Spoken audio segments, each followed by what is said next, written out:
நேயர்கள் அனைவரையும் ஜெயா பிளஸ் தொலைக்காட்சியினுடைய ஏனென்ற கேள்வி இந்நிகழ்ச்சியில் துறை சார்ந்த ஆளுமைகளுடைய என்ன ஓட்டங்களை இன்றைய தலைப்பில் நாம் இப்போது விவாதிக்கக்கூடிய தலைப்பு இந்தியாவிலே மிகப்பெரிய மக்கள் மன்றம் நாடாளுமன்றத்தின் அமளி ஒத்திவைப்பு மீண்டும் தொடக்கம் ஜனநாயக கடமையாற்ற தவறுவது யார்? ரொம்ப முக்கியமான ஒரு தலைப்பு. விவாதப் பொருளாகி கடும் குழப்பத்திற்கிடையே காலை ஒத்திவைக்கப்பட்டது. எதிர்க்கட்சிகளுடைய டிமாண்ட் என்று சொல்லக்கூடிய அவர்கள் எதை பேசுவதற்கு முன்னெடுத்து செல்கிற அந்த தலைப்பில் அரசினுடைய செயல்பாட்டாளர்கள் எதிர்ப்பு தெரிவிப்பதும் சபாநாயகர் அமர வைப்பதும் இது வாடிக்கையான நடவடிக்கையாக இருக்கிறது.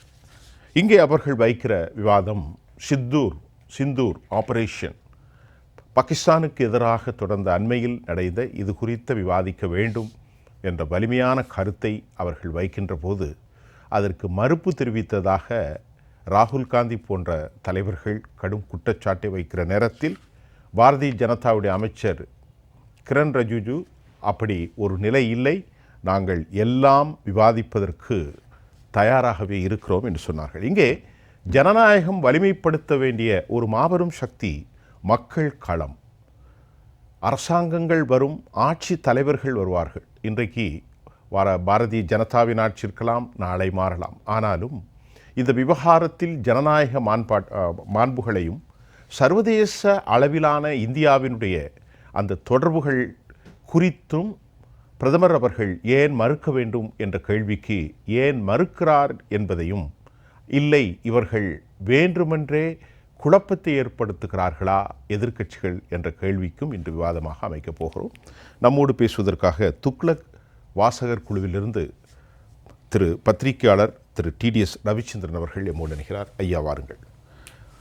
மூத்த அரசியல் செயல்பாட்டாளர் பொது உடைமை இயக்கத்தினுடைய சார்பிலே தோழர் நெய்வேலி பாலு அவர்கள், காங்கிரஸ் கட்சியினுடைய சார்பில் விஜய் கிருஷ்ணா, அரசியல் விமர்சகராக திரு பொன் வில்சன் சார், நீங்கள் முதல்ல ஆரம்பிங்க. ஏன் இந்த குழப்பம் சார்? அவங்க எதிர்க்கட்சிகள் வைக்கிற நியாயமான விஷயம் தானா? விவாதிக்கப்படக்கூடிய விவகாரம் தானா? என்ன நடக்குது? இல்லை, இது மழைக்கால கூட்டத்தொடர். இந்த கூட்டத்தொடர் கிட்டத்தட்ட 32 நாட்கள் நடக்க போகுது. அடுத்த மாதம் 21ஆம் தேதி வரைக்கும் நடக்க போகுது. நிறைய மசோதாக்கள் கொண்டு வர அறிமுகப்படுத்த போகிறாங்க. 17க்கும் மேற்பட்ட. ஆமாம், இதற்கு முன்னாடியே நம்ம நாடாளுமன்ற கட்சிகளின் கூட்டம் நடத்தப்பட்டது. அதற்கு முன்னாடி அமைச்சரவை கூட்டம் நடத்தப்பட்டது. இதெல்லாம் நாடாளுமன்ற கூட்டத்தொடரில் எப்படியெல்லாம் இருக்கணும், எந்த அளவுக்கு எல்லாரும் ஒத்துழைக்கலாம் அப்படின்ற விஷயங்கள் பேசப்பட்டது. இப்போது மற்ற விஷயங்கள் எல்லாமே அரசியல் ரீதியாக பேசலாம், தவறு கிடையாது. எதிர்கட்சினாலும் சரி, ஆளுங்கட்சினாலும் சரி, மற்ற விஷயங்கள் பேசலாம். ஆனால் தேசத்தின் பாதுகாப்பு எனப்படும்பொழுது, தேசத்தின் மீது தொடுக்கப்பட்ட அண்டை நாடுகளின் தாக்குதல் எனப்படும்பொழுது எல்லாருமே ஒரு ஒருமித்த குரலில் அதை ஒலிக்கிறது தான் உண்மையான ஜனநாயகமாக இருக்க முடியும். அது யதார்த்த உண்மையும் கூட. எல்லோருக்கும் ரைட். ஆமாம், ஏனென்றால் 1960களில் பாகிஸ்தான் கூட நடந்த வார் என்றாலும் சரி, சைனா கூட நடந்த வார் என்றாலும் சரி, நம்ம அந்த நேரத்தில் ஜவஹர்லால் நேரு அவர்களையோ அல்லது இந்திரா காந்தி அவர்களையோ நம்ம எந்த வகையிலும் நம்ம விமர்சனத்திற்கு உள்ளாக்க முடியாது. ஆனால் காலம் கடந்த பிறகு அன்றைக்கு இப்படி நடந்திருக்கலாமேன்றதை நம்ம விமர்சனம் பண்ணுறது தவறு கிடையாது. ஆனால் அந்த நேரத்தில் அது விமர்சனம் பண்ணால் உடனடியாக அது நாட்டை பலவீனப்படுத்தக்கூடிய விஷயமாகத்தான் போகும். ஏனென்றால் ஒவ்வொரு நேரத்தில் ஒவ்வொரு தலைமையும் ஒவ்வொரு சூழ்நிலையை பொறுத்து சில முடிவுகள் எடுக்கும். அந்த முடிவுகள் நம்மளுக்கு பலத்தையும் கொடுக்கலாம், இல்லை பலவீனத்தையும் கொடுத்துருக்கலாம். ஆனால் அந்த சூழ்நிலையில் எடுக்கப்பட்ட முடிவாக இருக்கும். அது அப்படி தான் அதை ஏற்றுக்கொள்ள முடியும். இராணுவ ரகசியங்கள் குறித்து ஒரு விவகாரம் சரி, ஆனாலும் கூட அதை சொல்லாவிட்டாலும் பிரதமர் அவர்களும் பாரதிய ஜனதாவும் புகழாரம் சூட்டுகிறார்கள், எங்களுடைய ஆப்ரேஷன் மிகப்பெரிய வெற்றி என்று.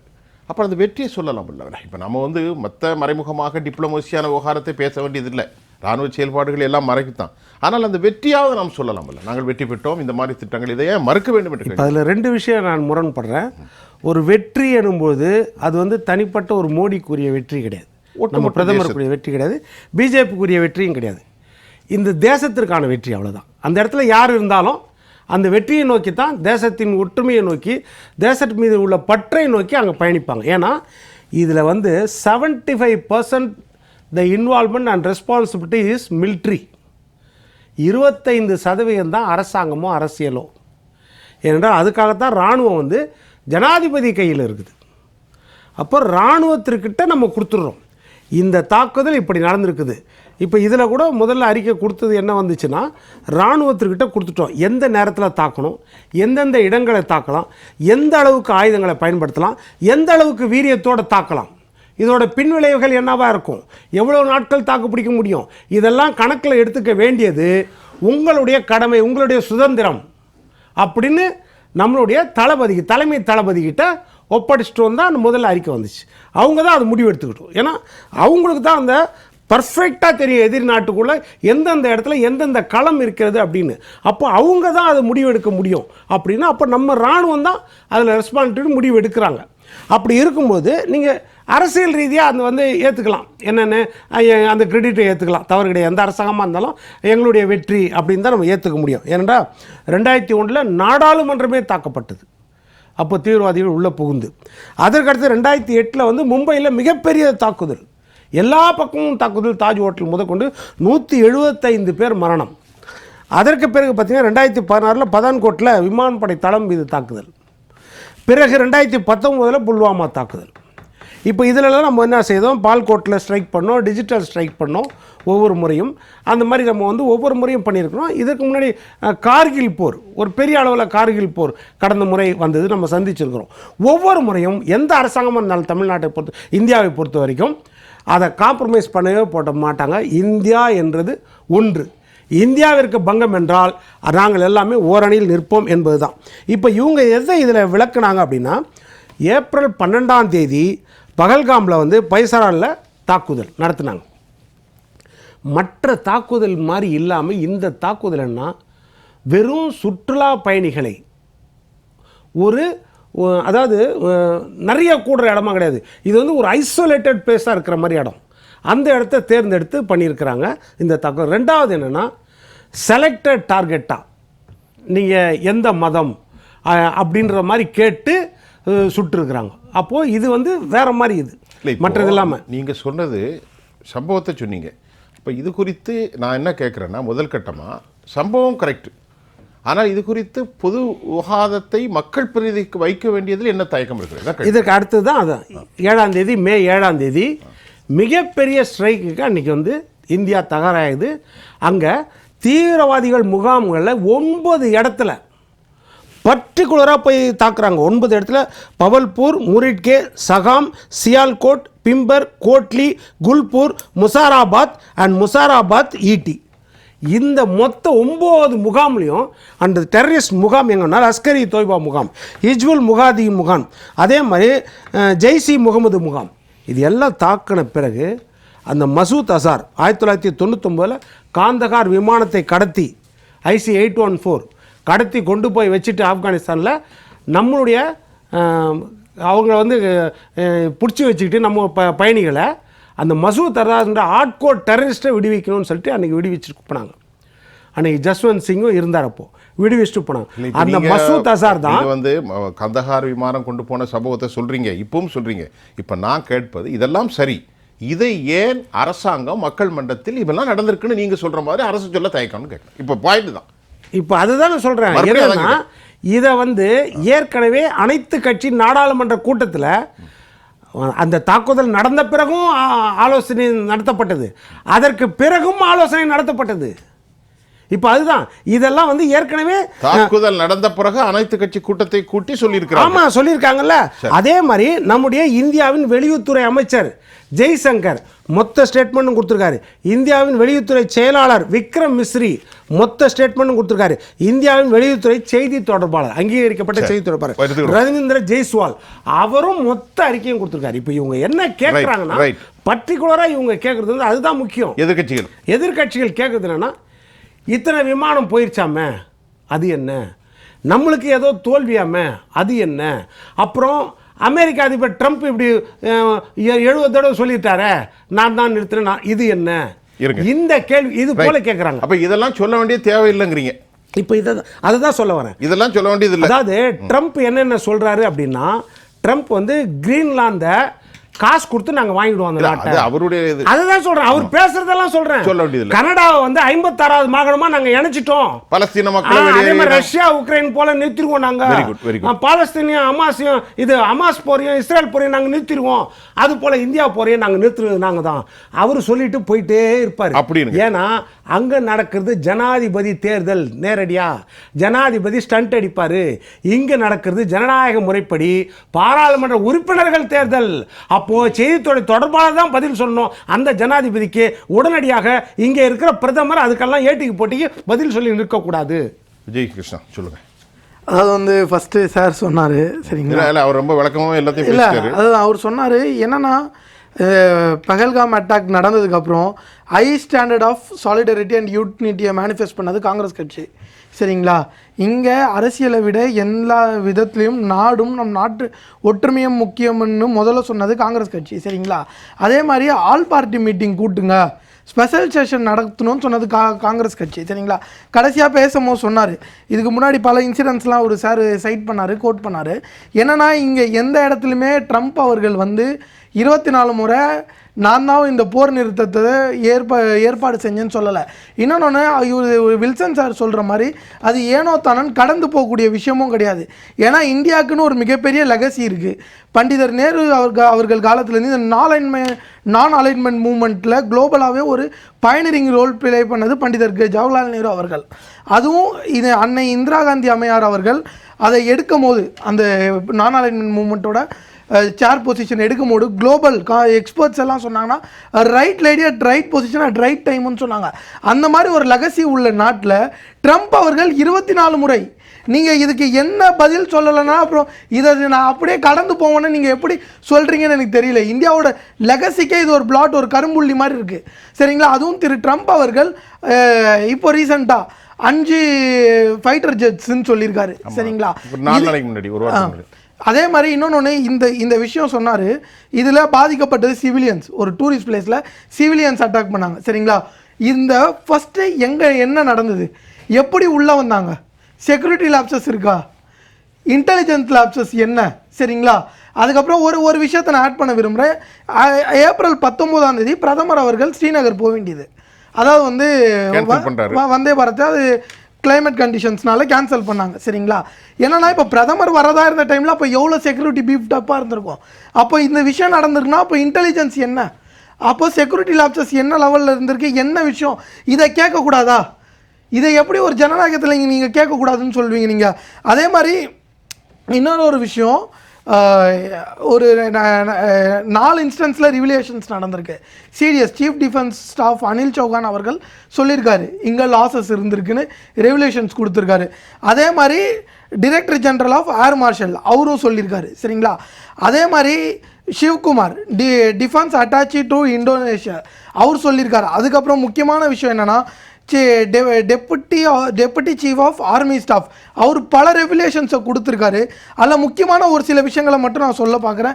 It is in the interest of nation. இது வந்து நம்ம நாட்டோட இன்ட்ரெஸ்ட், நம்ம நாட்டோட நன்மைக்கான விஷயங்கள் இது, சரிங்களா? அவர் அதுவும் ரொம்ப ஒரு முக்கியமான ஒரு கன்சர்ன்ஸ், ஒரு குறிப்பாக ஒரு 5 கன்சர்ன்ஸ் வைக்கிறாரு. ஒரு பார்டரில் 3 அட்வைசரிஸ்ன்ற ஒரு விஷயத்த இருக்காது. அதுக்கப்புறமேட்டு Pakistan had real time intelligence விசிபிலிட்டின்னு சொல்லியிருக்காங்க, சரிங்களா? இது ரொம்ப முக்கியமான விஷயம். இது ஏன்னா அதுக்கு அடுத்து இன்னொரு விஷயம் சொல்லியிருக்காரு, இண்டிஜினியஸ் எக்யூப்மெண்ட்ஸ் நம்மளுக்கு அதை இன்னும் அதிகப்படுத்தணும்னு சொல்லியிருக்காங்க, சரிங்களா? இந்த 2 விஷயமே நம்மளுக்கு ரொம்ப முக்கியமான விஷயம். அவர் என்ன சொல்கிறாருன்னா, டிஜிஎம்ஓ லெவலில் டாக்ஸ் போகும்போது ஏதோ ஒரு வகையில் சைனா அவங்களுக்கு இன்டெலிஜென்ஸில் அவங்களுக்கு மிகப்பெரிய உதவி புரிஞ்சிருக்காங்க. அதனால் நம்ம எது பேச போனாலும் அவங்களுக்கு தெரிஞ்சிருக்கக்கூடிய சூழ்நிலை இருந்திருக்கு. இது நம்ம நாட்டோட செக்யூரிட்டிக்கு ரொம்ப தேவையான விஷயமா இல்லையா? இதை பேசணும் தானே சொல்கிறோம். அவரு ராகுல் ஆர் சிங் அவர் சொல்லியிருக்காருல, அவரோட ரெவல்யூஷன்ஸ்ல இருக்குல்ல. அதே மாதிரி இண்டிஜினியஸ் ஒரு சின்ன let us know something. It's a more confidential issue. It is a military base. உங்களுக்கே தெரியும். இதை எப்படி நம்ம பேசினா சர்வதேசத்துக்கு சில செய்திகள் போகும். இல்லை அப்படி ஒரு பார்வை இருக்குமா அரசுக்கு? நிறைய ரகசியமான விவகாரங்கள் புதிந்திருக்கும். எல்லாவற்றையும் ஓப்பனாக பேச முடியாது. Just based on diplomatics, tricky policy, that has been lot of the issue. The more confidential. We don't need to disclose the people.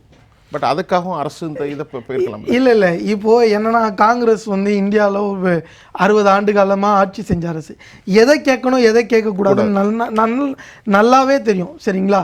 இது எல்லாமே ஆன் த இன்ட்ரெஸ்ட் ஆஃப் பப்ளிக்கில் கேட்குற விஷயம் தான். சரிங்களா? இது இராணுவ ரகசியங்கள், அது ரொம்ப கான்ஃபிடென்ஷியலான விஷயங்கள். It's a legitimate democratic issues. இல்லை, நீங்கள் சொல்கிறது கரெக்டு தான். ஆனால் அப்படி இருக்குமா? இல்லை எது இல்லை, அதை பற்றி சொல்ல வேண்டியதில்லை.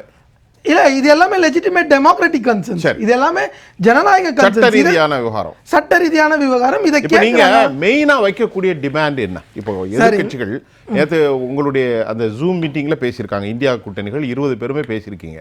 மெயினா என்ன டிமாண்ட், எதை விவாதிக்கிறது? இல்ல நாங்க குறிப்பா சொல்றது 4 விஷயம். சரிங்களா? 4 விஷயம் என்னன்னா, இந்த Pahalgam attack and operation Sindoor 1, சரிங்களா, இதை பத்தியே விவாதம். சரிங்களா? இது என்ன, ஓகேவா? அதுக்கப்புறம் பீகார்ல நடக்கிற இந்த ஸ்பெஷல் இன்டென்சிவ் ரிவிஷன். சரிங்களா? எலக்ட்ரல் ரோல்ஸ், அதாவது இந்த எப்படி பெரும்பாலான மக்களை 2003க்கு அப்புறமேட்டு அந்த என்ரோல்மெண்ட்ல வந்து கிட்டத்தட்ட ஒரு 2 கோடி பேரை எப்படி எலிமினேட் பண்ணலாம்னு ட்ரை பண்றாங்க. இந்த விஷயம். இன்னொன்னு ஃபாரின் பாலிசி சேலஞ்சஸ், குறிப்பாக சைனா கூட இருக்க விஷயங்கள், இதெல்லாம் நம்மளோட external affairs. Foreign policy challenges என்னன்னு விவாதத்துக்கு உட்படுத்தணும்னு சொல்லியிருக்காங்க. 4வது இன்னொரு முக்கியமான விஷயம், restoration of statehood in Jammu and Kashmir. சரிங்களா? மாநில அந்தஸ்தை இது திரும்பி எடுத்துகிட்டு வரணும். அதே மாதிரி, ஏன்னா இது சுப்ரீம் கோர்ட்லாம் சொல்லியிருக்கு இந்த விஷயத்த, இதை ரொம்ப காலமாக தள்ளிட்டே வராங்க. இன்னொரு விஷயம்னா ஷெட்யூல் 6 ஸ்டேட்டஸ் ஃபார் லடாக். இந்த விஷயத்தை தான் நாங்கள் எடுத்துகிட்டு வர்றோம், இதை தான் பேசணும்னு நாங்கள் முன்கூட்டியிலேருந்து இது ரொம்ப காலமாக சொல்லியிருக்கோம். இந்த இந்த இந்த இந்த இந்த எல்லா விஷயங்களுமே. ஏன்னா இந்த பகல்காம் அட்டாக் வந்து ஏப்ரல் 22 நடந்தது. சரிங்களா? அதுக்கப்புறமேட்டு நாங்கள் high standard of solidarity manifest பண்ணோம். அதுக்கப்புறம் ஒரு ஸ்பெஷல் செஷன் வைங்கணும்.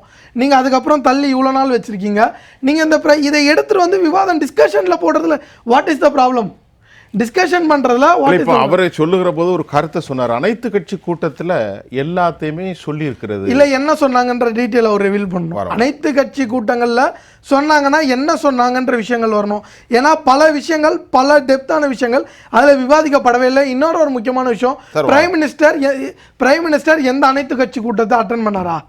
பிரைம் மினிஸ்டர் அனைத்து கட்சி கூட்டங்களை கண்டிப்பாக அட்டன் பண்ணல. டிஃபென்ஸ் மினிஸ்டர் அட்டன் பண்ணாரு, பிரைம் மினிஸ்டர் அட்டன் பண்ணல. நீங்கள் அனைத்து கட்சி கூட்டத்தையும் ஒரு பார்லிமெண்ட்டையும் ஒரே தராசில் வச்சு இது ரெண்டுத்தையும் ஒப்பிட்டு பேசுறதே முதல்ல எடுத்துக்கொள்ள முடியும். ரெண்டுமே தனித்தனி. கண்டிப்பா நீங்கள் ஸ்பெஷல் செஷன் நாங்கள் பார்லிமெண்ட்ல சிறப்பு கூட்டத்தொடர் கூட்டணும். அதாவது மே 10ஆம் தேதிக்கு அப்புறமேட்டு, அதாவது சீஸ்ஃபயர் போர் நிறுத்தம் வந்த பிறகு நாங்கள் கூட்டணும். அதில் இதெல்லாம் சொன்னோன்னா அதில் ஒரு அடிப்படை தர்க்கம் இருக்குது. சரிங்களா? அதில் ஒரு அடிப்படை லாஜிக் இருக்குது. நீங்கள் அனைத்து கட்சி கூட்டத்தில் நாங்கள் சொன்னோன்னா என்ன சொன்னோம்? நீங்கள் ஸ்பெஷல் செஷன் பார்லிமெண்ட்ல பேசுறதும் அனைத்து கட்சி கூட்டத்திலும் பேசுறதும் ஒன்றாக கருதுகிறீங்களா? அவர் என்ன சொல்றாருன்னா, இது சம்பந்தமாக எதிர்க்கட்சிகள் நிறைய क्वेश्चंस ரைஸ் பண்ணிருப்பாங்கல அனைத்து கட்சி கூட்டத்துல. The concerned authority they must come and given. இல்ல நீங்க ஒரே ஒரு விஷயம் சொல்லிடுறேன். 7 குழுக்கள் இந்த அரசு, நம்ம பிஜேபி அரசு, மோடி அரசு அமைச்சு அந்த 7 குழுக்களும் சர்வதேசங்களுக்கு அனுப்பி வச்சாங்க பிரித்து. அந்த 7 குழுக்களில் அனைத்து கட்சிகளும் இருந்துச்சு. அதில் எதற்காக சசி தரூர் அவர்களும் காங்கிரஸ்காரர்களும் அல்லது கனிமொழி அவர்களும் எங்களுக்கு எந்த டீட்டெயிலும் நீங்கள் கொடுக்கல, நாங்கள் எப்படி இன்டர்நேஷ்னல் லெவலில் போய் அங்கே போய் சொல்ல முடியும்? நாங்கள் என்னென்ன நடந்துச்சு எப்படி சொல்ல முடியும்? அப்போ அதில் புறக்கணிச்சிருக்கணும் இல்லையா? அப்போ அதை ஏற்றுக்கிட்டு நீங்கள் தானே போய் எக்ஸ்பிளைன் பண்ணீங்க. எல்லா தேசத்துக்கிட்டையும் நீங்கள் தான் போய் எக்ஸ்பிளைன் பண்ணீங்க. நிறைய தேசத்தில் இது கண்டிப்பாக மடைமாற்று. இப்போ நான் கேட்டு வரேன் விஜயகிருஷ்ணன் சார், சொல்லுங்கள் சார். டிடிஎஸ் இல்லை நான் வரேன், இடையில நீங்கள் சொல்லுங்கள். இந்த டைம் மேக்கப் பண்ணுங்க. இந்த பாராளுமன்றம் தொடங்கி ஒரு 45 நாள் ஆயிடுச்சுன்னு நினைக்கிறேன். ஆமாம் சார். ஆயிடுச்சா? 45 நாள் ஆயிடுதா? எந்த பாராளுமன்றம்? இந்த இப்போ இன்னைக்கு தொடங்கின பாராளுமன்றம். 45 நாளா? இல்லையா? இல்லையே, முதல் நாள் அன்னைக்கு. இப்போ தொடங்குறதுக்கு முன்னாடியே பிரச்சனை ஆகிப்போச்சு. தொடங்குறாங்க, தொடங்குறதுக்கு முன்னாடி பேசி அவனை தூக்கில் போட்டுரு. தூக்கில் போட்டுரு, அப்புறம் பேசலாம். தூக்கில் போட்டுரு. இரப்பா இப்போ தான் பாராளுமன்றமே கூடி இருக்கு, முதல்ல பேசுவோம் அப்படிங்கிறத எடுத்து சொல்கிறோம். இல்லைங்க, அதை பற்றி பேசுங்க. முதல்ல பீகாருக்கு வந்து ஏன் 2 கோடி பேரை நீக்கிறீங்க? யாரப்பா நீக்கினாங்க? யார் சொன்னா? நீதிமன்றம் தானே சொல்லிச்சு. நாங்கள் ஒன்றும் நீக்கலையே. கோயம்புத்தூரில் நீங்கள் 1 லட்சம் பேரை நீக்கின மாதிரியோ 32,000 பேரை தென்சென்னையில் நீக்கின மாதிரியோ அப்படி எதுவும் நடந்துடலையே அப்படின்னு எடுத்து சொல்கிறதுக்கு உள்ளே வரணும்ல. பாராளுமன்றத்தில் வந்து உட்காந்து பேசணும் அப்படிங்கிறது முதல் விஷயம். சரி, ஜம்மு அண்ட் காஷ்மீருக்கு முதல்ல மாநில அந்தஸ்து கொடுத்துட்டு வா, அதுக்கப்புறம் பாராளுமன்றம் நடத்துவோம். இரப்பா இப்போ தான் அப்துல்லா சொல்லியிருக்காரு, நான் வேணால் அசம்பிளியை கலைச்சிக்கிறேன், நான் ராஜினாமா பண்ணுறேன், நீங்கள் ஸ்டேட் ரூட் கொடுங்க, திரும்ப எலெக்ஷன் நடக்கணும்னு சொல்லியிருக்காரு. ஒன்றும் பிரச்சனை இல்லை. நாங்கள் அதை வந்து சரியான முறையில் எடுத்துகிட்டு போகணும்னு நினச்சோம். அசெம்பிளியை கலைச்சது நாங்கள் இல்லை, உங்கள் கூட இருக்கிற முஃப்தி தான் கலைச்சாங்க. அதற்கப்புறம் 2 வருடம் 3-4 வருடத்துக்கு அப்புறம் நல்லது நடந்துகிட்டு இருக்கு அப்படின்னு சொல்கிறோம். இல்லை இப்போ முதல்ல போய் ஸ்டேட் ரூட்டை கொடுத்துட்டு அப்புறம் பாராளுமன்றத்துக்கு வா. இப்படி தான் பெகாசஸை வச்சுக்கிட்டு ஒரு பாராளுமன்றத்தையே ஒரு வழி பண்ணாங்க. இன்றைக்கி போய் பெகாசஸ்னால் என்னன்னு ராகுல் காந்தி ஐயா கிட்ட கேட்டால் அவர் என்ன பதில் சொல்வார்னு தெரியாது. அதானி அமெரிக்காவில் கைது பண்ணிட்டாங்க அப்படின்ட்டாங்க. அதுக்கு ஒரு பாராளுமன்றத்தை நிறுத்தினாங்க. அதெல்லாம் ஒன்றும் இல்லையா, அங்கே ஏதோ வழக்கு தான் போட்டிருக்காங்க. இல்லை கைது பண்ணிட்டாங்க, பாராளுமன்றத்தை நிறுத்து, அதை முதல்ல பேசு. இன்றைக்கி யாரும் அமெரிக்காவில் போட்ட அந்த குற்றச்சாட்டை பற்றி யோசிக்கிறாங்க, பேசுகிறாங்க? எனக்கு தெரிஞ்சு யாரும் பண்ணலை. இடன்பர்க்கை பற்றி உடனே சொல்லு, இப்போவே பேசு. இடன்பர்க் கம்பெனியே மூடி போச்சு. இந்த மாதிரி ஒரு முறையும் அதே மாதிரி மணிப்பூரில் வந்து பெண்களுக்கான அந்த வீடியோ வந்தபோது எல்லாருமே கலங்கி தான் நின்றோம்.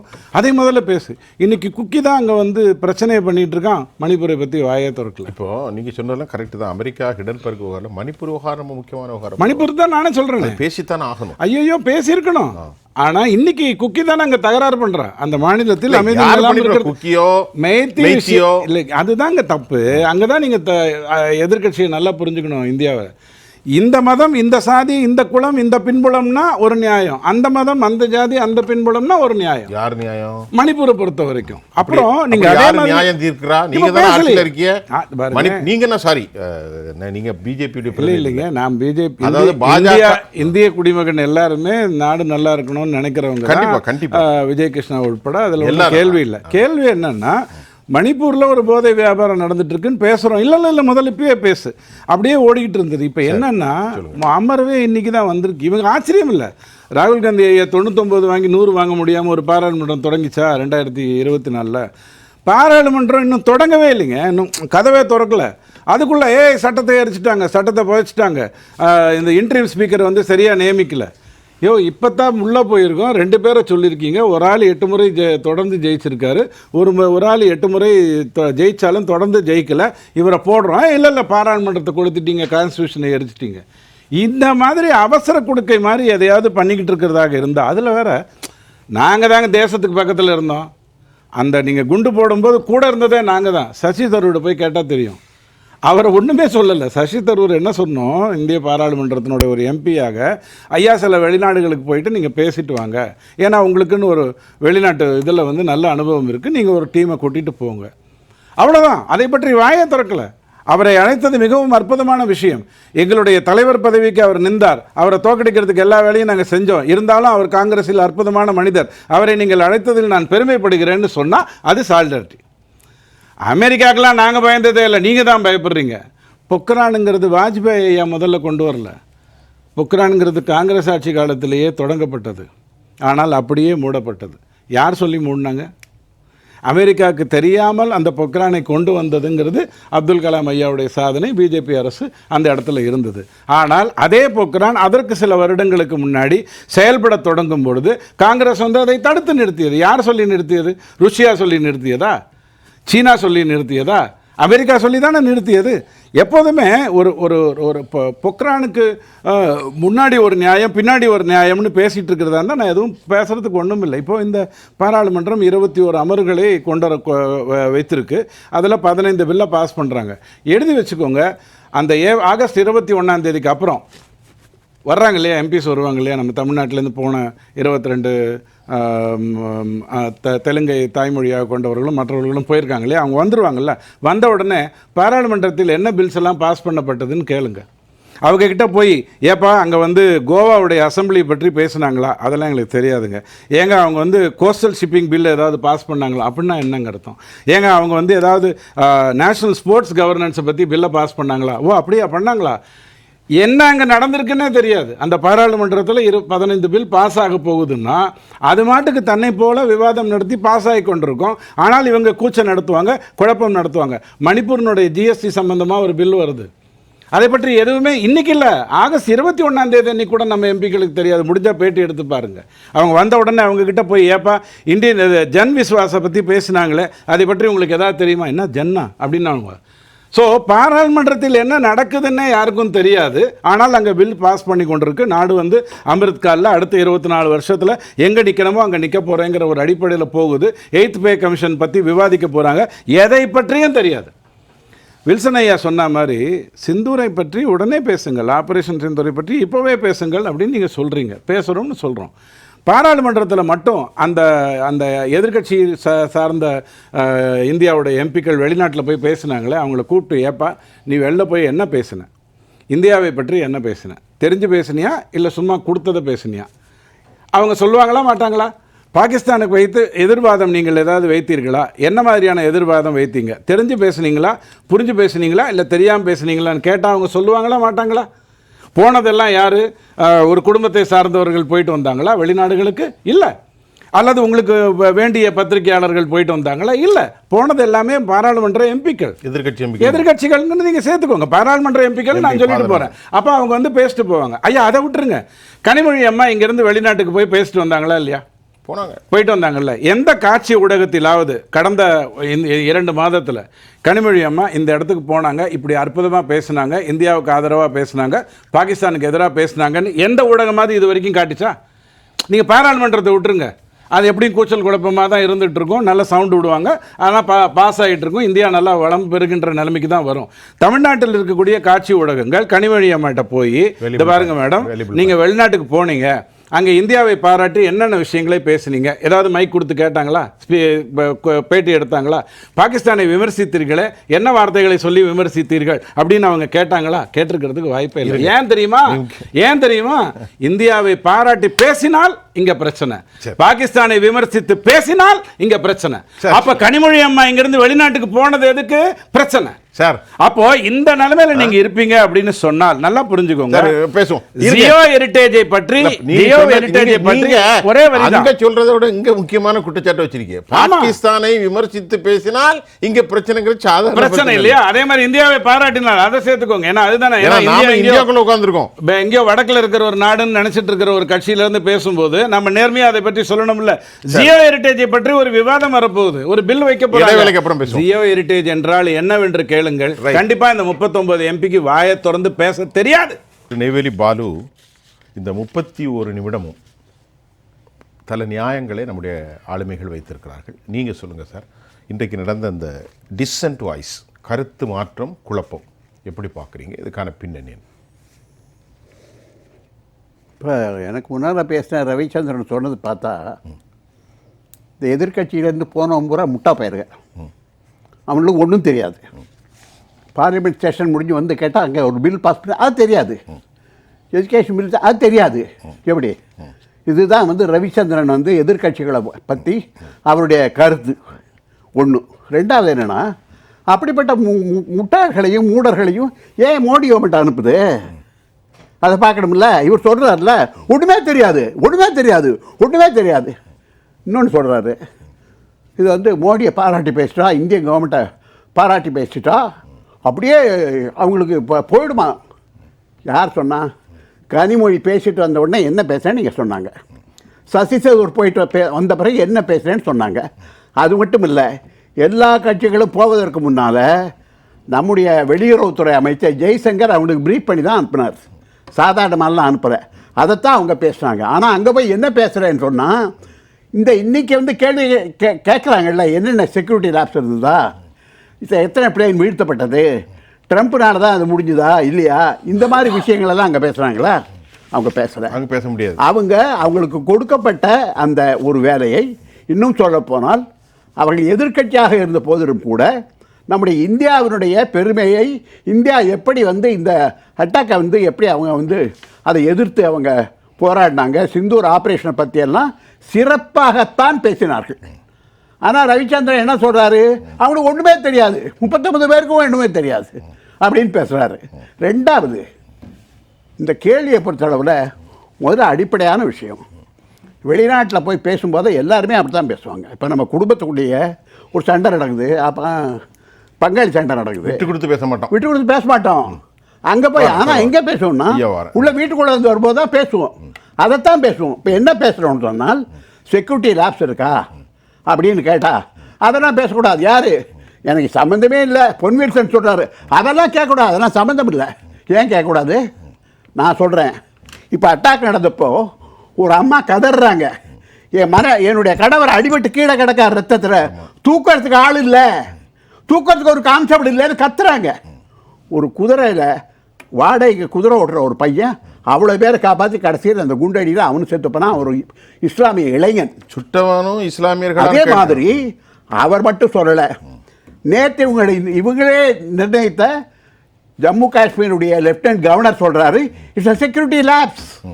நேற்று சொல்லிட்டார்ல, இப்போ அதுக்கு என்ன பதில் சொல்ல போகிறீங்க? சரி. ரெண்டாவது 5 பிளேன் அவர் சொல்லிட்டாரு, ட்ரம்ப் சொல்லிட்டாரு, அதெல்லாம் இல்லை. நம்முடைய இராணுவ தலைவரே சொன்னார். என்ன சொன்னார் தெரியுமா? எவ்வளோ நம்முடைய விமானங்கள் வீழ்த்தப்பட்டன கேட்கும்போது என்ன சொன்னார்னா, அது ஒரு முக்கியமான விஷயம் இல்லை. ஆமாம் சொன்னார். சொன்னார்ல. அப்படின்னா என்ன அர்த்தம்? நான் என்ன கேட்குறேன்னா, நம்ம நாட்டினுடைய வெற்றியை பற்றி பேசக்கூடிய அதே நேரத்தில் நம்முடைய தோல்வி, அதாவது நம்மகிட்ட இருக்கக்கூடிய போதாமைகளை பற்றி நீங்கள் சொல்லவே மாட்டீங்க. ஆனால் நாங்கள் கேட்டாலும் நாங்கள் முட்டா போயிருங்க, ஒன்றும் தெரியாதுவன். எங்களுக்கு வந்தாச்சுன்னா பார்லிமெண்ட்டில் என்ன நடந்ததோ ஒரு இளவுமே தெரியாது, எங்களுக்கு ஒன்றும் தெரியாது. இப்படியெல்லாம் பேசுகிறது முதல்ல அதில் மரியாதையே கிடையாது. அப்படி பேசுவதுங்கிறது மரியாதையே கிடையாது. அதைத்தான் ரவிச்சந்திரன் பேசுகிறார். இன்னொன்று, இவ்வளோ பேரையும் தேர்ந்தெடுத்து எப்படி அனுப்புனாங்க? கவர்னரே நீ சொல்கிறார் செக்யூரிட்டி லேப்ஸ்ன்னு சொல்கிறாரு. இப்போ நான் என்ன சொல்கிறேன்னா, இதைத்தான் நாங்கள் சொல்கிறோம், எல்லா கட்சியும் சொல்லணும். ஏன்னா அந்த கணவனை இழந்த, குழந்தைகளை இழந்த, பெற்றோரை இழந்த, மனைவியை இழந்த அந்த 16 பேர் கேட்குற கேள்வி என்ன? எங்களுக்கு என்ன பாதுகாப்பு கொடுத்தீங்க? 26. எங்களுக்கு என்ன பாதுகாப்பு கொடுத்தீங்க? அங்கே ஒரு கான்ஸ்டபிள் கூட இல்லையே, என்ன பண்ணீங்க அப்படின்னு கேட்குறாங்க. அப்போ என்னன்னா, இவங்களுக்கு என்னென்னா அதை ஒத்துக்கிட்டா அமித்ஷா அவருடைய கேள்வி, அமித்ஷாவுக்கு அந்த கேள்வி போயிடும். ஆக அது வரக்கூடாதுங்கிறதுக்காக போனவெல்லாம் முட்டா பையன் பேச வேண்டியது. இது என்ன அரசியல், எல்லாம் நாகரிகம்னு நான் கேட்குறேன். அப்புறம் இன்னொரு விஷயம், 5 பேரை கேட்டோன்னு இவர் தான் சொன்னாரா? அவரே சொன்னார், டிஃபென்ஸினுடைய தலைமை தளபதியே சொன்னார், எவ்வளோ பிளேன் வீழ்த்தப்பட்டது அதெல்லாம் முக்கியம் இல்லை அப்படின்னு சொன்னார். நடக்கிறதா? ஆமாம், அது அப்படிதான் ஒன்று. ரெண்டாவது நான் என்ன சொல்கிறேன்னா, செக்யூரிட்டி லேப்ஸ் இருக்குதுன்னு சொன்னால், எதிர்கட்சிகள் சுட்டி காட்டினால் நீங்கள் சொல்லுங்கள், செக்யூரிட்டி லேப்ஸ் இல்லை, நாங்கள் பண்ணோம், இது ஏற்பாடு பண்ணோம் அப்படின்னு சொல்லுங்கள், அதை சொல்லணும். ரெண்டாவது இன்னொன்று நான் சொல்கிறேன், இப்போ இல்லை, புல்வாமா அட்டாக்கில் என்ன நடந்தது? அப்போ புல்வாமா அட்டாக் நடக்கும்போது அங்கே லெப்டினன்ட் கவர்னராக சத்யபால் மாலிக்னு ஒருத்தர் இருந்தார். பிஜேபியினுடைய எம்பியாக இருந்தவர், யூபி லாயர். அவர் என்ன சொன்னார்னா, நீங்கள் ரோடு வழியாக போகக்கூடாது, அப்படி போகிறோன்னு சொன்னால் அந்த தீவிரவாதிகளுடைய தாக்குதலில் நம்முடைய இராணுவ வீரர்கள் பாதிக்கப்படுவார்கள் அல்லது கொல்லப்படுவார்கள், எனக்கு பிளேன் கொடுங்கன்னு சொன்னார். அவர் கதறினார், கடைசி வரைக்கும் பிளேன் கொடுக்கல. கடைசியில் நீங்கள் ரோட்டில் போங்கன்னாங்க. 45 அவ்வளோ பேர் செத்து போனான். சரி, அதுக்கு இன்னி வரைக்கும் பதில் சொல்லிருக்கீங்களா? அப்போ என்ன பண்ணுறீங்க தெரியுமா? நீங்கள் பதில் கொடுத்தவர்களை தியாகிகள் ஆக்குறீங்க. The victims have been made patriots. அந்த மாதிரி பண்ணுவது தான் உங்களுடைய வேலையாக இருக்குது. இன்னொன்று சொல்கிறேன், ட்ரம்ப் சொல்கிறாரு 17 தானே சொல்கிறாரு. நீங்கள் பதில் சொல்ல வேண்டியதானே, மோடி சொல்ல வேண்டியதானே? அவங்க 2 பேர் கட்டி பிடிச்செல்லாம் அங்கே பேசுனாங்கல்ல. போன முறை மோடி பேசினப்போ, ட்ரம்ப் போன தடவை இருந்தப்போ அவரே ஓட்டு கேட்டார்ல, இந்தியாவில் மோடி ஓட்டு போடுங்கன்னு சொன்னார்ல. Very good. அப்படியெல்லாம் பேசுறீங்கல்ல, அப்போ அந்த ட்ரம்ப்புக்கு நீங்கள் பதில் சொல்ல வேண்டியதானே, ஏன் பதில் சொல்லலை? அதனால் நான் என்ன கேட்குறேன்னு சொன்னால், கேள்வி கேட்பது தான் எதிர்க்கட்சியுடைய வேலை. அது சரி, அதற்கு பதில் சொல்ல வேண்டியதுதான் அரசாங்கத்துடைய கடமை. அதை விட்டுவிட்டு நீங்கள் அப்புறம் இன்னொரு விஷயம், பார்லிமெண்ட்டை கூச்சல் குழப்பம், நீங்கள் உங்கள் தலைப்பை தப்பு. நான் என்ன சொல்கிறேன்னா, சட்டப்படித்தான் முக்கியமான விஷயங்கள் இருந்தால் அதை நம்முடைய நார்மல் ஷெடியூலில், அதாவது என்ன இன்றைக்கு பார்லிமெண்ட்டை விவாதிக்க வேண்டும் என்று ஒரு திட்டமிடுறாங்களோ அந்த திட்டமிடுவதை மாற்றிவிட்டு ஒரு அவசரமான ஒரு மசோதாவோ ஒரு பிரச்சனையோ வருது என்றால் அதை பேச வேண்டும் என்று கேட்பதற்கு எதிர்க்கட்சிகளுக்கு உரிமை இருக்குது. அதை கொடுக்கணும். அதை கொடுத்தா தான் நீங்கள் ஜனநாயகத்தில் நம்பிக்கை இருக்கிறதா அர்த்தம். இன்னொன்று கேட்குறேன், பிஜேபி என்ன இந்த ஓட்டு போட்டால் தோற்று போயிடுமா பார்லிமெண்ட்டில்? உங்களுக்கு தான் சஃபிஷியன்ட் ஸ்ட்ரென்த் இருக்குல்ல, போதுமான அளவுக்கு உங்களுக்கு பலம் இருக்குல்ல, அப்போ தைரியமாக ஃபேஸ் பண்ணி விட்டானே. ஏன் கிட்ட தவிக்கிறீங்க? போன மாதிரி 154 எம்பியை வெளியில் அனுப்பிவிட்டு எத்தனை பில்லை பாஸ் பண்ணீங்க? ரெண்டா பேசுவோம். அதே தான் என்ன சொல்கிறேன்னா, முதல்ல எடுத்துக்கிடுவோம், முதல்ல இந்த விஷயத்தை. சார் சுருக்கமாக உங்களுடைய பதில் சொல்லுங்கள். இப்போ அவர் சொல்றாரு ட்ரம்ப் இப்போ சொல்லிட்டு போறாரு, நாங்க பதில் சொல்லல. நான் என்ன சொல்கிறேன், அவர் மூத்தவர், அதுக்காக ரொம்ப விமர்சனம் பண்ண விரும்பலை. இல்ல விமர்சனம் நீங்க இது மறுபடியும் போடுங்க. ஏதாவது ஒரு இடத்துல எதிர்கட்சிங்கெல்லாம் முட்டா பயல்கள்னு நம்ம ரவிச்சந்திரன் சொன்னாரான்னு காமிங்க. அது மாதிரி ஏதாவது ஒரு இடத்துல காமிங்க. ஒண்ணுமே தெரியாது. இல்ல, யாருக்கு ஒண்ணுமே அவங்க தெரியாது. இல்ல, நீ ஏன் கூட பேசுறீங்க? அப்ப அவங்களே பேசிக்கிட்டு, அவங்க சொன்னாங்க. அவர் சொன்னாங்க. அப்ப அவங்களே பேசிக்கிட்டு. என்ன பேச வரீங்க நீங்க? முட்டா பையன் சொன்னாரா? எங்க சொன்னாங்க? சும்மா நீங்க பாட்டு வயசானவங்க இஷ்டத்துக்கு பேசிட்டு இருந்தா நீங்க உங்க இஷ்டத்துக்கு பேசிட்டா அவர் இஷ்டத்துக்கு பேசுவார் பாருங்க.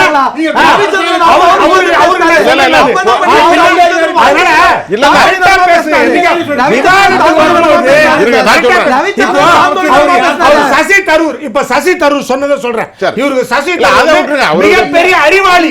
இல்ல இல்ல, சசி தரூர் மிகப்பெரிய அறிவாளி. அது ஏத்துக்கிறாரா இல்லையா பாலு சார்? ஏத்துக்கிறாரா? அவர் சொன்னது சொல்றேன். இது சப்போர்ட் பண்றீங்க.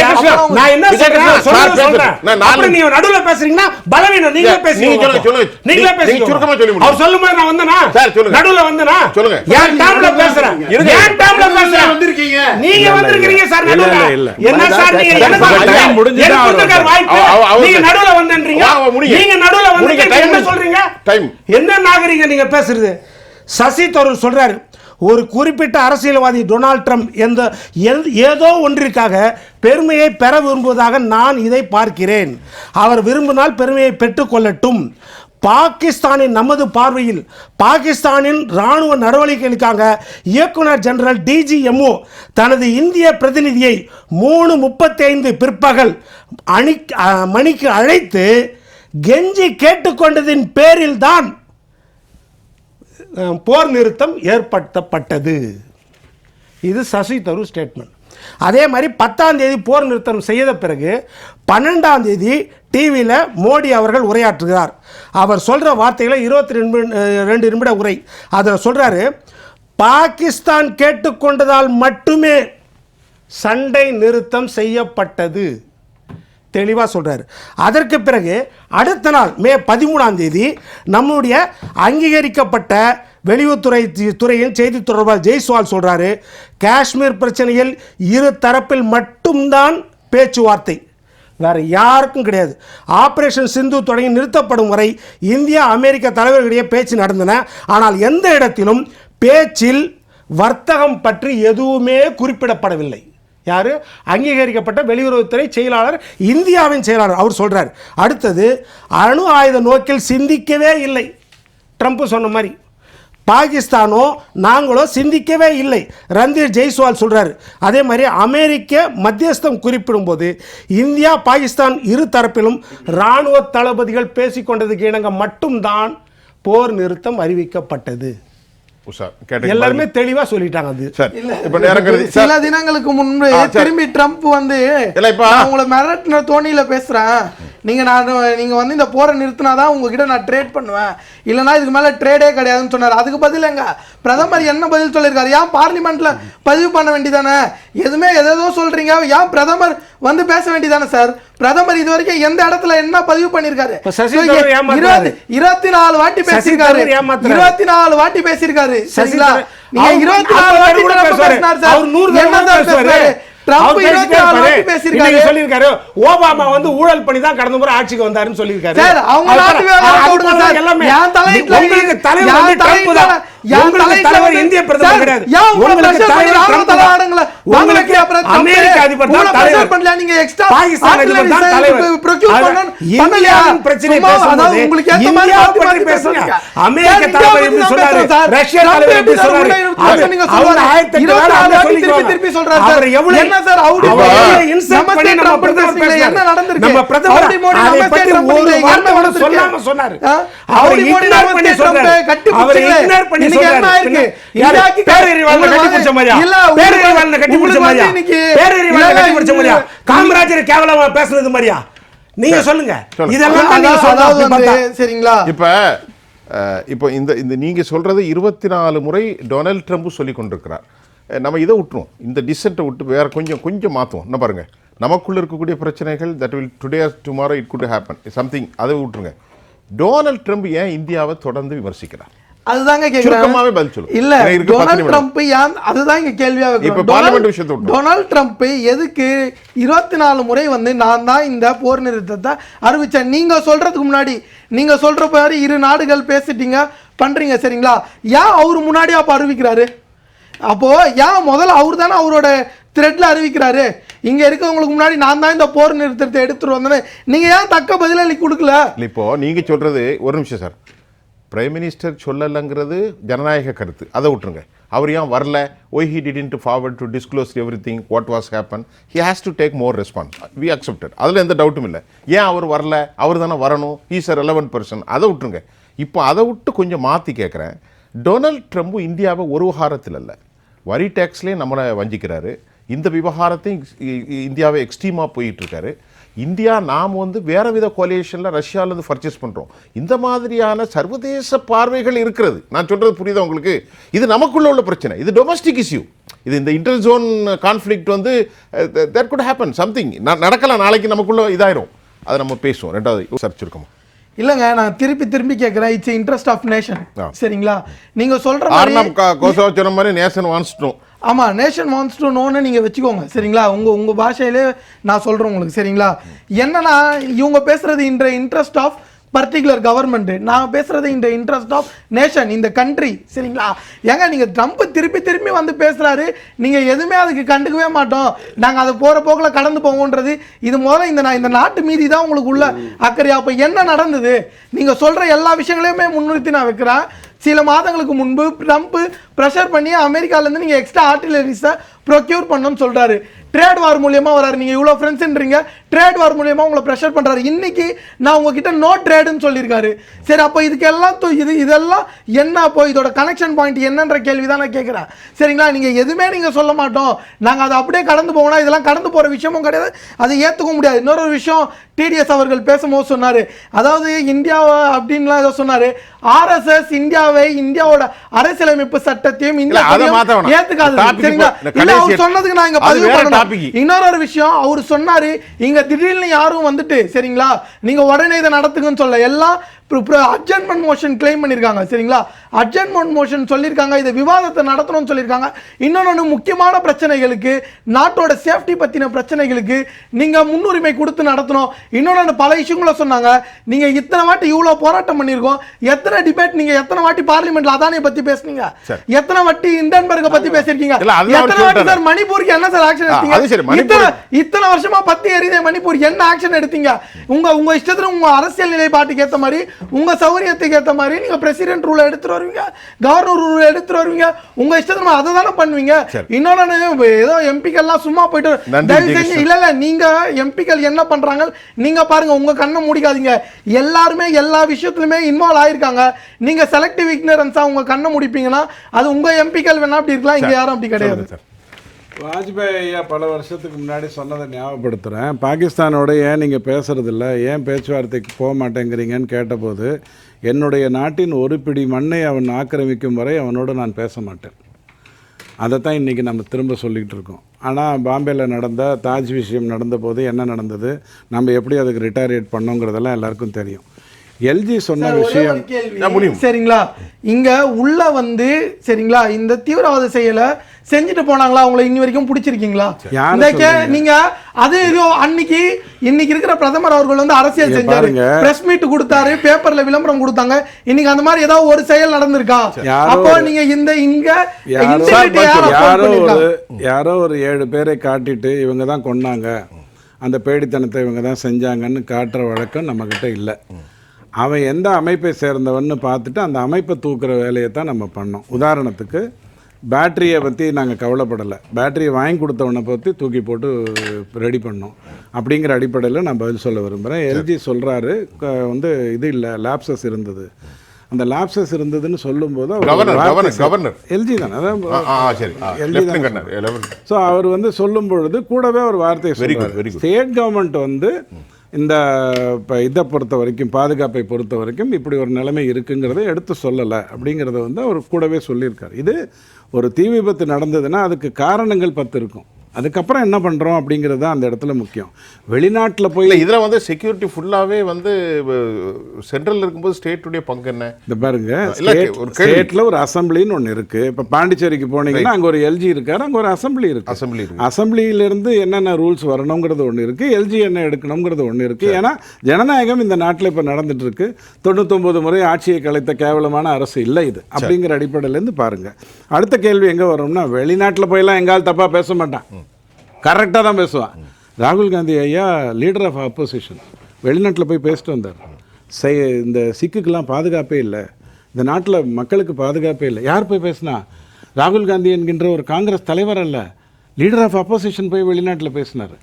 ஆனால் இங்கிருந்து போனாங்க இல்லையா, இந்த எம்பிஸ் போனாங்க இல்லையா, அவங்க மிகவும் பொறுப்பாக, மிகவும் தெளிவாக, எல்லா கட்சியிலும் அவங்க சும்மா யாரோ சொன்னாங்க அதை நான் கேட்டுட்டு போய் அப்படியே ஒப்பிக்கிறேங்கிற அடிப்படையில் இல்லாமல் ஆத்மார்த்தமாக மனப்பூர்வமாக பேசினாங்களே ஒழிய எனக்கு ஒரு குற்றச்சாட்டு இருக்கு. நம்ம தேசத்துக்கு இப்போ ஆத்மார்த்தமா இல்லைன்னா இல்லை எனக்கு வேற நாங்கள் திமுக கொஞ்சம் பார்க்கும்போது எங்களுக்கு அண்டர் கரண்ட் என்னங்கிறது தெரியுங்க. இப்போ ஸ்டாலின் ஐயா வந்து ஒரு குச்சியில் மூவர்ண கொடியை பிடிச்சி நிற்கும் போது ஆஹா இது நீதி கட்சி செய்யாத, உங்களுக்கு தான் தேசப்பட்டு இருக்கிற மாதிரி திமுக நான் சொல்லலைங்க. நான் சொல்ல வர்ற கருத்தை சொல்லிட்டீங்கன்னா உங்களுக்கே புரிஞ்சிடும். நான் எப்போதுமே ஜட்ஜ்மெண்ட் கொடுக்கவே மாட்டேன், வாதத்தை தான் வைப்பேன். நீதி கட்சி செய்யாததை திக செய்யாததை திமுக செய்யாததை எங்கள் ஸ்டாலின் ஐயா மூவர்ண கொடியை பிடித்து நிறுத்தினார் அப்படின்னு நான் பெருமையாக சொல்லும்போது கனிமொழி அம்மா பிடினாங்களா அப்படின்னு கேட்டால் இல்லையே, அவங்க கிட்ட மூவர்ண கொடி இல்லை. அப்போ எனக்கு என்ன பிரச்சனைனா, அதாவதுங்க இல்ல சுருக்கத்துக்கு என்னங்க இருக்கு, நிறைய விஷயம் பேசிட்டீங்க. அதாவது ஒரே ஒரு நிமிஷம், கனிமொழி அம்மா பேசினாங்கல்ல, அதனுடைய சுருக்கத்தை எங்கேயாவது சொல்லுங்க. இதுதான் அவங்க பேசினாங்க. இந்தியாவை பாராட்டி அவங்க பேசினது மாலை முரசுல வந்தது, தினகரன்ல வந்தது, முரசொலியில வந்தது அப்படின்னு ஏதாவது ஒன்று எடுத்து காட்டுங்க. தமிழ்நாட்டில் இருக்கக்கூடிய ஊடகங்கள் போடல அப்படிங்கறத முதல்ல காட்டுங்க. அடுத்தது நீங்க வந்து பேடித்தனமாக பாகிஸ்தான்ல இருந்து இங்க சிவிலியன்ஸை கொண்டாங்க, கோவில்களை அட்டாக் பண்ணாங்க, அது தெரிஞ்ச உண்மைதான். அதை நாம ஏன் வந்து எடுத்து பண்ணணும்? அதை சொல்லும் போது அவங்க பொம்மை ட்ரோஜன் அனுப்பிச்சாங்க, நடந்தது இல்லைன்னு சொல்லுமா? டிவியில வரலையா கோவில்கள் சிதைக்கப்பட்டதோ அல்லது சிவிலியன்ஸை கொன்னதோ நடக்கலையா? ஆனால் அதற்கு பிறகு அந்த ஏர் பேசஸ் தூக்கி போட்டு மிதிச்சோமே, அதுதானே முக்கியம். ட்ரம்ப் சொன்னது உங்களுக்கு முக்கியமா? பாக்கோடைய டிஜிஎம்ஓ சொன்னது முக்கியமா? அமெரிக்காவோட நமக்கு ஏற்றுமதி அதிகங்க, இறக்குமதி கம்மி. நல்லா புரிஞ்சுக்கோங்க. அமெரிக்கா மட்டும் நாளைக்கு டாரிஃப் மண்ணாங்கட்டின்னு பேசிச்சுன்னா அழகா அண்ணா உன்னோட ஏற்றுமதியை நாங்க நிறுத்திக்கிறோம், எங்களுக்கு உலக நாடுகள் அனுப்ப முடியும், நாங்க கண்டிப்பா எடுத்துட்டு போயிடுவோம். வெஸ்ட் பெங்கால்ல ஸ்கூல் எல்லாம் லீவ் விட சொல்லிருக்காங்க. எதுக்கு தெரியுமா? தியாகிகள் தினமாமா. எதுக்கு தியாகிகள் தினம்னா, இந்த டிஎம்சியுடைய கட்சிகளில் உயிர் தொடர்ந்தாங்க இல்லையா, அந்த கட்சி ஆட்சிக்கு வரணும்னு, அதற்காக ஸ்கூல்ல இருக்கிற பள்ளி விடுமுறைகள் விட்டுருக்காங்க. ஒரே ஒரு மாலிக் ஐயாவை பற்றி பெருமையா பேசுனீங்க. ரைடில் பிடிக்கப்பட்ட பணம் என்ன? மாலிக் ஐயா வீட்டில் ரைடில் பிடிக்கப்பட்ட பணம் என்ன? அதை பற்றி தைரியம் இருந்தா பேசுங்க. பாலு சார் நிறைய கருத்து சுருக்கமா 2 நிமிடம். எல்லாம் பேசிட்டேங்க. சரி, கேட்க வேண்டிய கேள்வியெல்லாம் நான் கேட்டேன், பதில் சொல்ல வேண்டியதான் உங்களுடைய பொறுப்பு. ரைட்டு. செக்யூரிட்டி லேப்ஸ் இருக்கு அப்படின்னு சொன்னால் அதை ஏற்றுக்கணும். சரி, நாங்கள் சொன்னப்போ இல்லை, லேப்ஸ் இருக்க போய் தானே சம்பவம் நடந்திருக்கு, அது யாரும் மறக்க முடியாது. லெப்டினன்ட் கவர்னரே சொல்லிட்டாரு. எல்ஜி சத்யபால் மாலிக் என்ன சொன்னார்? ஆமாம், அவரும் சொன்னார் புல்வாமாவில் ரைட் பிளேன் கொடுங்க, ஹெலிகாப்டர் கொடுங்க, ரோட்டில் போனால் ஆபத்து இருக்குன்னு சொன்னார். கேட்கல. 3 தடவை 4 தடவை கேட்டு கொடுக்கல. 16 பேர் செத்தான்ல, அது யாருடைய தப்பு? லேப்ஸ், செக்யூரிட்டி லேப்ஸ் இல்லையா? அப்போ சத்யபால் மாலிக் இன்னைக்கு அவர் வீட்டில் படம் முடிச்சேன்னா எப்படி முடிச்சாங்க? நான் சொல்கிறேன், பிஜேபி கொடுத்த படம் தான். அவர் யார்? உங்களால் தானே. நீங்க நெய்வேத்தாளு தானே. அதான் யூபியில் உள்ள பாஜக பிரமுகர் தான். அதாவது ஒருத்தர் பேசுறதுல இப்படி அப்படி 2-3 கட்சியெல்லாம் பேசுறோம், அது கரெக்ட் தான். ஒரு கட்சி தான் பேசுறோம். சத்யபால் மாலிக்கு பிஜேபியினுடைய உறுப்பினராக இருந்து எல்ஜியாக நிர்ணயிக்கப்பட்டு கடைசியில் அவர் வீட்டில் வந்து சொன்னதுன்னு சொல்றாரு. சரி, முடிந்து கொள்ளும். உங்களுக்கு தெரியும், ஒருத்தர் கவர்னர் ஆக்கிட்டாலே அவர் கட்சி உறுப்பினராக இருக்க முடியாது. காங்கிரஸ் மாதிரி நினைச்சுக்காதீங்க, இங்க பிஜேபி ஆட்சி நடக்குது. இன்னும் ஒரே ஒரு வரி, நேரம் முடிஞ்சது. 0 ஹவர்லயோ கவர்னர் ஈர்ப்பிலையோ பேச வேண்டிய அவசியம் இப்ப ஆபரேஷன் சிந்தூருக்கு இருக்கா? கள்ளக்குறிச்சிக்கு பேசுறேன்னு சொல்லும் போது அது நாளைக்கு பேசிக்கலாம்னு தமிழ்நாடு சட்டசபையில சொன்னாங்க. அதுல கவர்னர் ஈர்ப்பு இருந்தது. நம்ம உலக அளவுல போயிட்டு இருக்கோம். கள்ளக்குறிச்சி போனா உலக அளவுல தாங்க பேசுறேன், ஆனா உள்ளூர்ல தானே இருக்கேன். கும்மிடிப்பூண்டி தாண்டாத கட்சியோட தான் நான் ஆட்சி நடத்திக்கிட்டு இருக்கேன். நேயர்களே, இன்றைக்கு நம்ம விவாதத்தை நடத்தினோம். இந்த விவாதத்தில் இராணுவ விவகாரங்கள் குறித்து பேசுவதற்கு அனுமதி மறுப்பு. ஆனாலும் இதில் பல நியாய காரணங்களை மைய அரசு சொல்கிறது. இந்த நிகழ்ச்சியில் நீங்கள் பல விஷயம் புரிஞ்சிருப்பீங்க. அனைத்து கட்சி சார்பாக இந்தியாவிலிருந்து எம்பிக்கள் சர்வதேச தலைவர்களை சந்தித்திருக்கிறார்கள். ஆனாலும் அவர்கள் அந்த நியாயத்தை எங்கும் மறைக்கவில்லை, உண்மைதான் என்ற கருத்து வலுவாக வைக்கப்பட்ட தோழர் பொன்வில்சன் அவர்களும் திரு டிடிஎஸ் ரவிச்சந்திரன் அவர்களும் இந்த ஜனநாயக அமர்வில் நாம் இதை காற்றொலியிலே மிதக்க விடுகிறோம். நம்ம எதிர்நோக்கி இருக்கக்கூடிய அனைத்து தேச விரோத சக்திகளுக்கு எதிராக அனைவரும் இணைந்து கடமையாற்றக்கூடிய காலம் தொடரத்தான் செய்யும். அந்த அமர்விலே இந்த நிகழ்ச்சியை மூடு கலந்து கொண்ட நெய்வேலி பால் அவர்கள், பொன்வில்சன், விஜயகிருஷ்ணா மற்றும் டிடிஎஸ் உங்கள் அனைவருக்கும் உளப்பூர்வமான நன்றி. மீண்டும் மற்றொரு களத்தில் நான் உங்களை சந்திக்கின்றேன். அதுவரை உங்கள் அனைவரிடமிருந்தும் நான் உங்கள் சுஃபியான், ஜெயா ப்ளஸ் தொலைக்காட்சிக்காக நன்றி. மீண்டும் சந்திப்போம்.